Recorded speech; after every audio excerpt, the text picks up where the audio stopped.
Carl Jung found 8 key signs of a very special kind of person. If even half of these describe you, then you belong to what I call the truly unique few. In his many years of study, Jung discovered that a tiny part of people, less than 5%, develops a clear way of seeing the world. This means they understand reality in a much deeper way than most people ever do. But here's the interesting part. These special individuals often spend their whole lives thinking something is wrong with them. Jung saw many examples of people with amazing inner depth, but society often convinced them that their strong feelings, their sensitivity, and their refusal to accept simple answers were flaws. When really, these were signs of a very advanced and sophisticated mind. The most surprising discovery? Jung realized these rare personalities aren't just different, they are actually advanced for human development. They represent the next level of how human minds evolve. Come with me as we explore Jung's ideas to uncover these 8 clear signs of truly unique personality types. If these patterns sound like you, then everything you've been told about being too much will finally make sense. Because you're not too much for the world. The world just isn't deep enough for you. Because here's what Jung found. A truth that many modern psychologists still struggle to fully accept. The very traits that make you feel like an outsider aren't mistakes. They're upgrades. You're not broken. You're actually a new kind of breakthrough. Jung once wrote, "The greatest gift in life is to become your true self." But what if your true self doesn't fit into the small boxes society uses to define normal? What if your strong feelings, your deep thoughts, your refusal to live a surface-level life are actually proof of what I call advanced psychological wiring? Think about this from a history perspective. Throughout time, the people who pushed humanity forward were those who couldn't accept things the way they were. They were the ones who questioned everything, felt everything deeply, and imagined possibilities others couldn't even dream of. But here's the sad truth. Society often teaches these special people to hide their greatest strengths. You've probably been told you're too sensitive, too intense, or too complicated. But Jung understood that these supposed weaknesses are actually signs of what he called psychological differentiation, a rare ability to understand and process life at levels most people simply don't reach. Modern brain science is slowly starting to catch up to Jung's ideas. Research on highly sensitive people shows that about 20% of us have nervous systems that process information more deeply. But Jung identified something even rarer. Individuals whose entire mental makeup works at an advanced level. But that's not the most extraordinary part. The most extraordinary part is that these unique personalities often hide their special gifts because they've been taught to see them as burdens. You've learned to dim your inner light because when you shine brightly, it can make others feel uncomfortable or threatened. Let me now share the first sign of what I call psychological rarity. If you're finding this insightful and want to discover more about yourself and Jung's powerful ideas, hit that subscribe button now. Don't miss out on future videos that help you understand your unique mind. Sign 1. Your emotions run incredibly deep, almost supernaturally. Jung found something amazing about intense emotions. He discovered that some people don't just feel emotions. They experience what he called emotion-filled patterns that create a profound inner resonance. You don't just have feelings. Feelings flow through you like complex music, each note carrying layers of meaning that others can't quite grasp. Here's what Jung realized that many therapists still miss. This isn't about being emotionally unstable. It's about having very sophisticated emotional understanding. When you feel things deeply, you're not overreacting. You're tapping into what Jung called the collective unconscious, layers of shared human experience that most people have learned to ignore.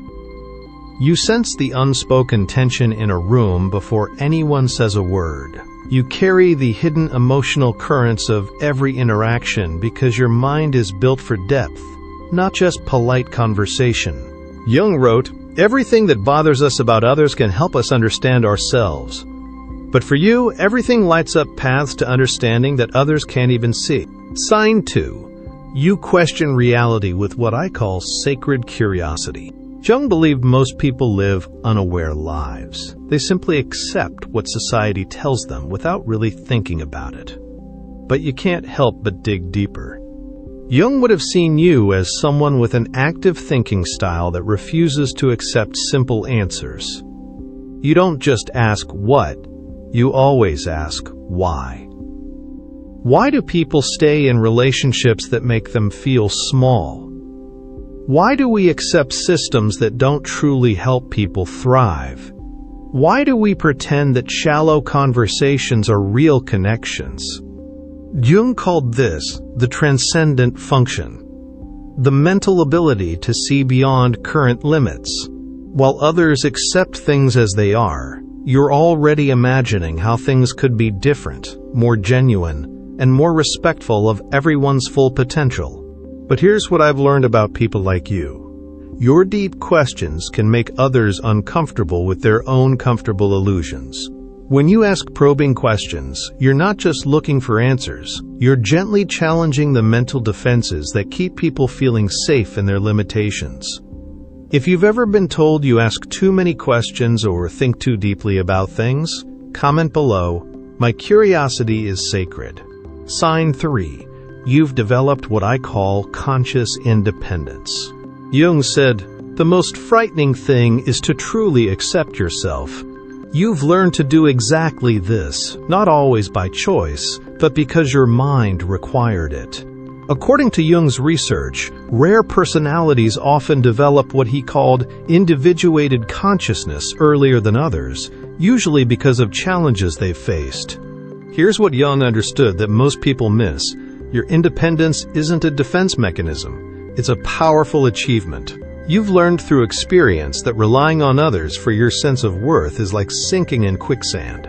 So you built yourself up from scratch. You stood strong, often alone, and created an identity that couldn't be taken away by someone else's opinion or absence.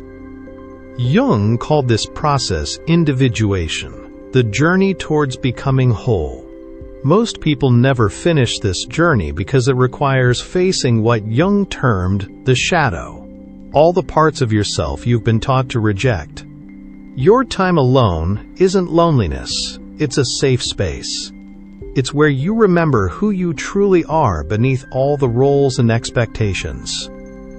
Jung believed this self-knowledge is the foundation of all mental well-being. Sign 4. You have what I call hyper-perceptive awareness.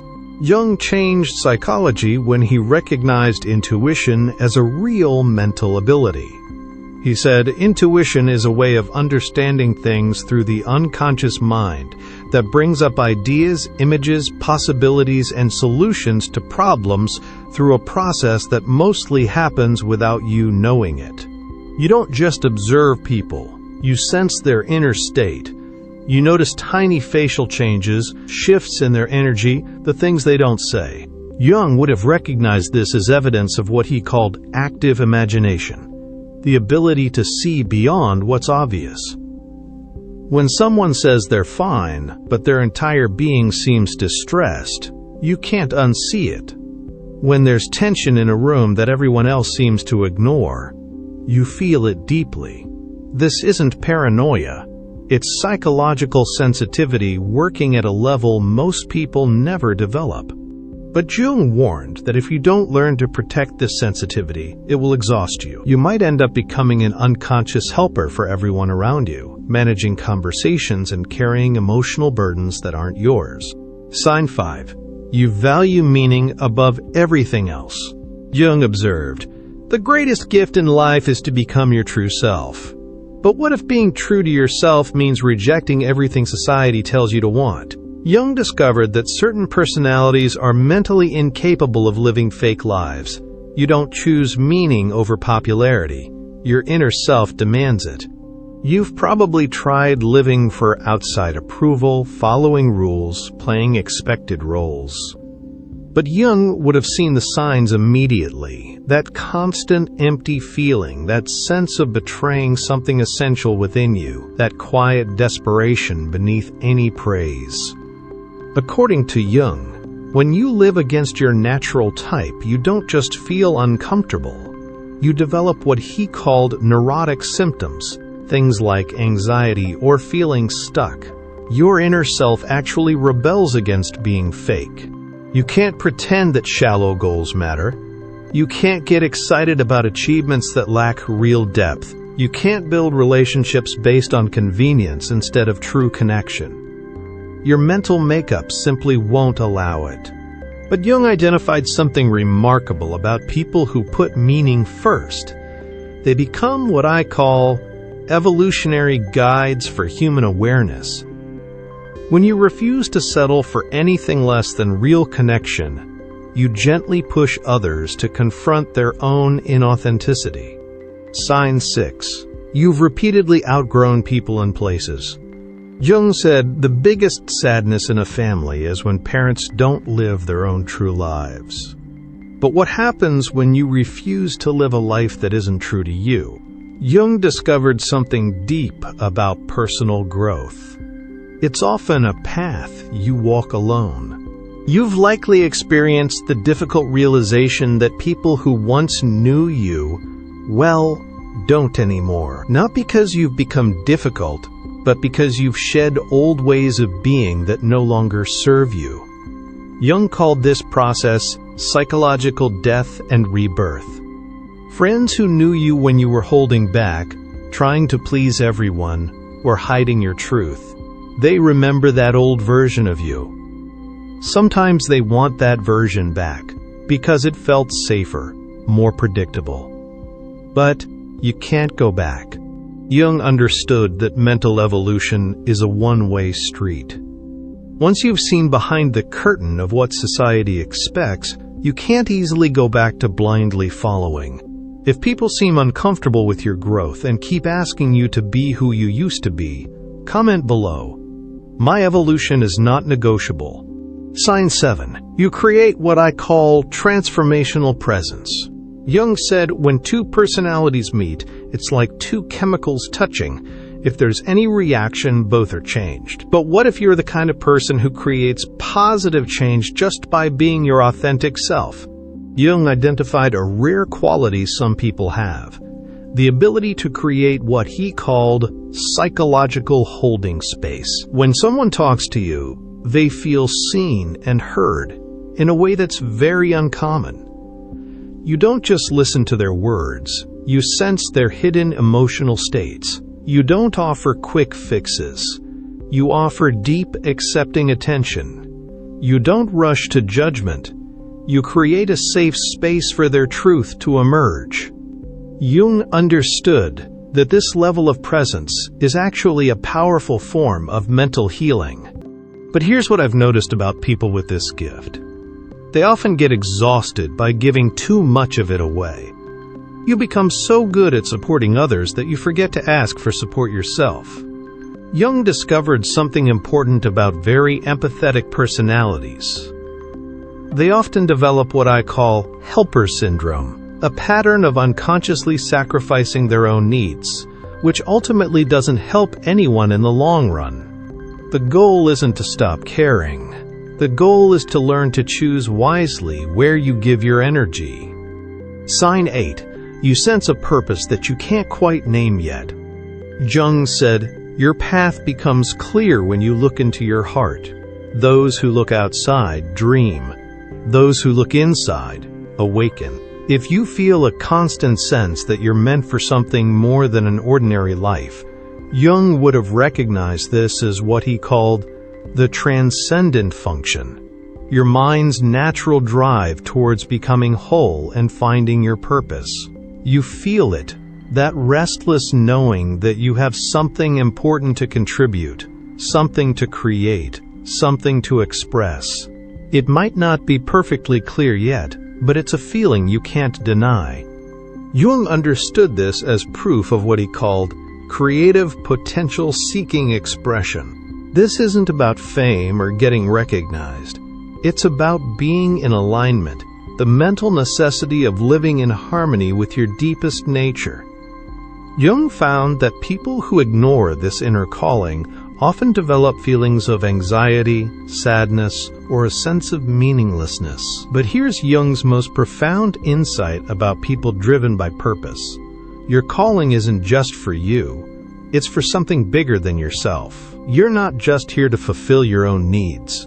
You're here to help human consciousness evolve. Jung spent his entire career studying personalities like yours. He called people with these traits what I term the differentiated individuals. Those who have developed a mental complexity that allows them to see, feel, and understand at levels most people never reach. But Jung also identified the stages of growth for these rare personalities.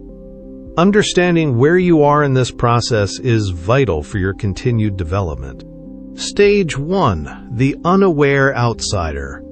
You feel different, but you don't understand why. You experience these special traits but see them as problems to fix, rather than gifts to develop. You try to fit in, to be normal, but the mental strain is huge. Jung observed that people in this stage often develop what he called persona rigidity. They become so focused on appearing normal that they lose touch with their authentic selves.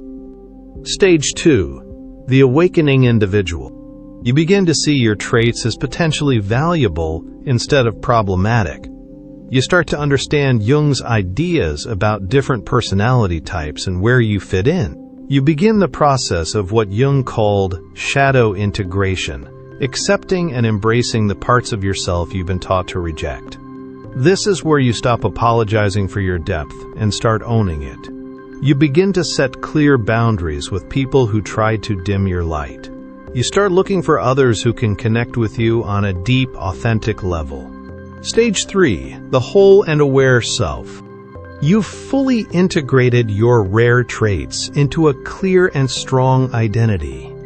You understand your purpose and live it consciously. You've developed what Jung called psychological wholeness, the ability to be your authentic self while still having strong connections with others.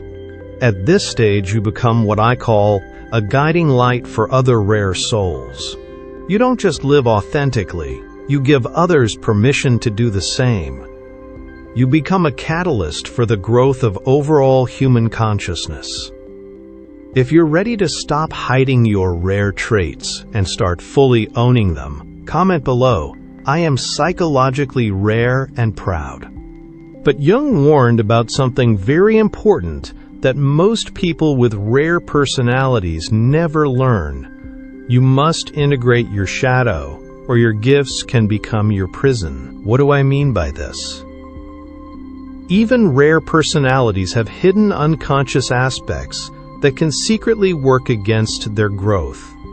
Jung identified several shadow patterns common to advanced individuals: feeling superior to others, feeling like you have to save everyone, or believing you must suffer.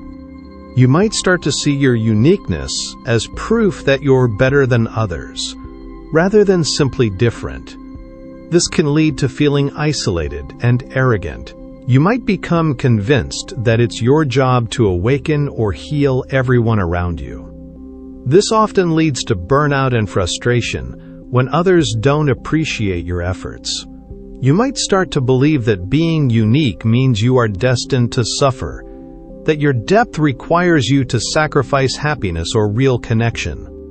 Jung understood that integrating your shadow is essential for mental well-being. The goal isn't to get rid of these tendencies, but to become aware of them so they don't secretly control your behavior. True psychological rarity includes the wisdom to know when to share your gifts and when to protect them, when to lead and when to follow, when to speak your truth and when to remain quiet. Jung made a profound observation about rare personalities in relationships. They tend to attract people who either want to consume their energy or people who feel threatened by it. Understanding this pattern is crucial for building real, healthy connections. The energy seekers. These are people who are unconsciously drawn to your light, but haven't done their own inner work. They might want you to be their therapist, their guru, their source of meaning. They value your gifts, but not necessarily you as a complete person. The light dimmers. These are people who feel uncomfortable with your intensity and constantly try to get you to calm down, be more reasonable, or stop making everything so complicated. They're often unconsciously triggered by your authenticity because it highlights their own areas of inauthenticity. The light matchers. These are the rare individuals who have done their own inner work and can meet you at your level of depth without needing to take from you or make you smaller. They celebrate your unique qualities while also being strong in their own self. Jung discovered something beautiful about rare personalities who learn to handle relationships wisely. They become like mirrors that help others see their own potential for mental growth. The key is learning what Jung called psychological discrimination, the ability to tell who is capable of a true, authentic relationship and who is seeking something else from you. But here's what Jung understood that changes everything. With psychological rarity comes responsibility. You're not just different for your own benefit, you're different to help human evolution. Jung believed that individuals with rare personalities act as bridges between the hidden unconscious and the known conscious parts of human experience. Through your depth, your questions, your refusal to accept shallow answers, you help humanity grow. This is why you can't settle for an ordinary life. This is why surface-level connections feel empty. This is why you'd rather be alone than pretend. Your inner self knows you have important work to do, and that work requires you to be authentic, deep, and courageous. Jung's final insight about rare personalities was both challenging and freeing. You must learn to love your unique qualities without needing everyone else to understand them. The goal isn't to make everyone see how special you are. The goal is to embody your gifts so fully that you become a living example of what's possible when someone completely embraces their authentic nature.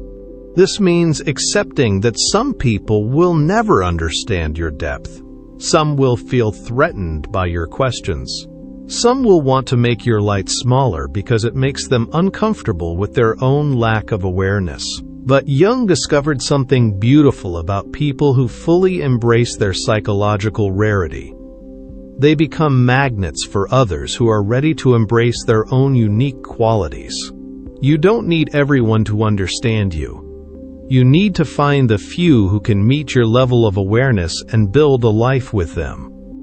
The world needs your questions, your sensitivity, your refusal to accept limits as permanent. But you must offer these gifts consciously, strategically, and in a way you can sustain. You must learn to be both powerful and self-protective, both open and discerning. Jung wrote, "The most terrifying thing is to truly accept oneself. You're learning to do exactly that, and in doing so, you're giving others permission to accept themselves completely too." Remember what Jung identified about extremely rare personalities. The 8 signs we've explored aren't just individual traits, they're proof of what I call advanced psychological wiring. Jung wrote in his final works, "The greatest gift in life is to become your true self." But for people like you, becoming your true self means accepting that you operate at a level of mental sophistication that most people never develop. Your strong emotions aren't oversensitivity. They're emotional intelligence working at very advanced levels. Your constant questioning isn't negativity. It's your inner awareness refusing to accept limitations. Your independence isn't isolation. It's psychological self-rule. Your highly perceptive awareness isn't paranoia. It's intuition working as it should. Your strong need for meaning isn't impractical. It's your soul demanding alignment. Your pattern of outgrowing people isn't coldness. It's evolution happening. Your ability to create positive change isn't manipulation. It's authenticity making space for truth. Your undefined purpose isn't confusion. It's potential ready to be expressed. If even half of these signs resonated with you, you're not just different.